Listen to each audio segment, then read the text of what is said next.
Selamat pagi dan salam sejahtera guys. Kita berada di kebun 39. Hari ini aku hari kedua memotong rumput. Tuh belakang tuh. Dalam ni cuma ada 39 pokok saja, tapi dia punya rumput tahap kesuburannya memang tinggi. Nanti kalau orang tengok betapa menghijaunya rumput-rumput dah. Oke guys, tuh orang boleh tengok dia punya rumput cukup subur, menghijau. Tapi ini saja kawasan aku yang berumput tebal-tebal tu lagi itu orang punya. Jadi kita jangan masuk campur lah. Kita clear kita punya kawasan je. Dalam ni cuma muat dalam 39 pokok. Tanah dia memang kecil. Apa boleh buat? Tanam dulu.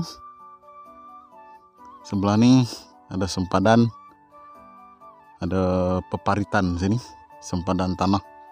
Dan sebelah ni sawit orang. Tuh, nampak sawit dia menghijau. Ini. Dan rumput dia pun sama juga menghijau. Ini adalah jenis rumput apa? Rumput makanan sapi itu. So ianya memang mudah mati kalau kita spray, tapi bila ke atas tu dia ada apa, biji benih dia, memang agak susah sedikit untuk clearkan dia habis-habisan. Tengok tu, dan walaupun dia dah potong, ada lagi tumbuh yang halus-halus tu. Tuh, agak lambat lah kita nak musnahkan rumput-rumput ni. Tapi okey, ianya kalau kita spray dia cepat mati. Dan kalau kita nak potong guna bush cutter pun tidak ada masalah, sebab batang dia lembut waktu dia muda lah.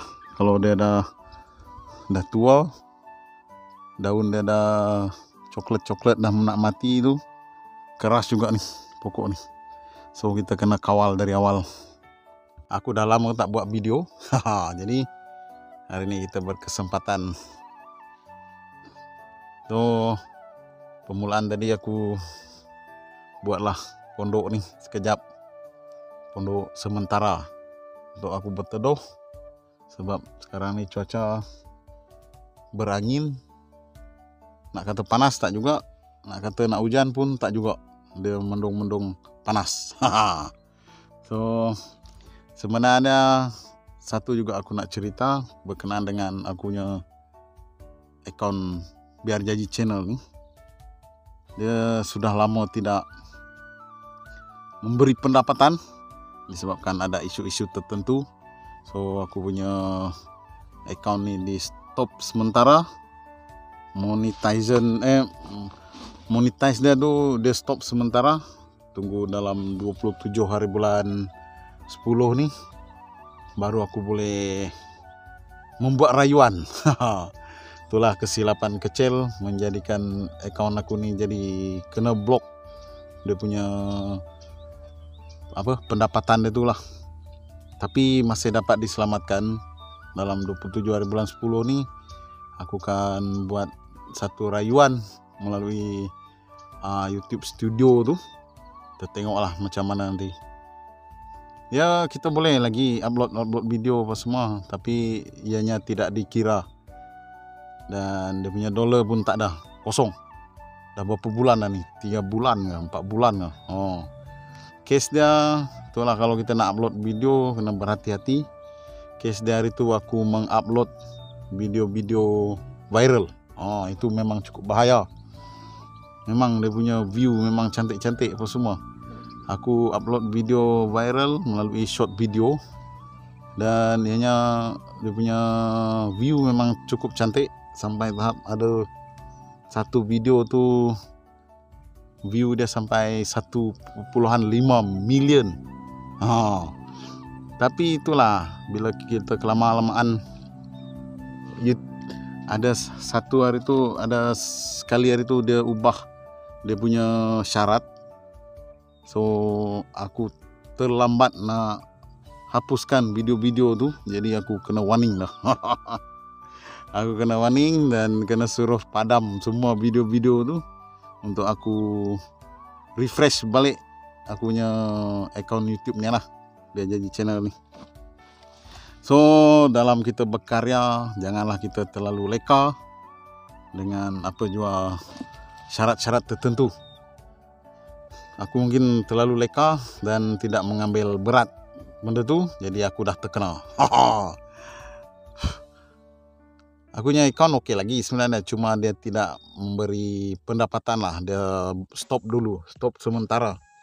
Sementara dia nak tengok aku punya konten-konten berikut dah ada ke tidak yang menyalahi syarat-syarat YouTube dan tidak menggunakan video-video orang ataupun re-upload video orang ataupun menggunakan muzik-muzik yang tidak berkenaan.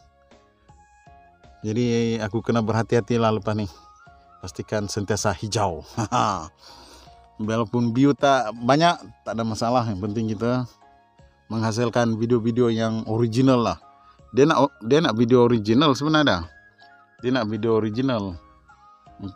Sebelum ni memang dia boleh, tapi bila dia ada tetapkan satu syarat hari tu, aku terlepas pandang. Dia dah ada bagi email, aku dah terlepas pandang, jadi aku terkenal lah.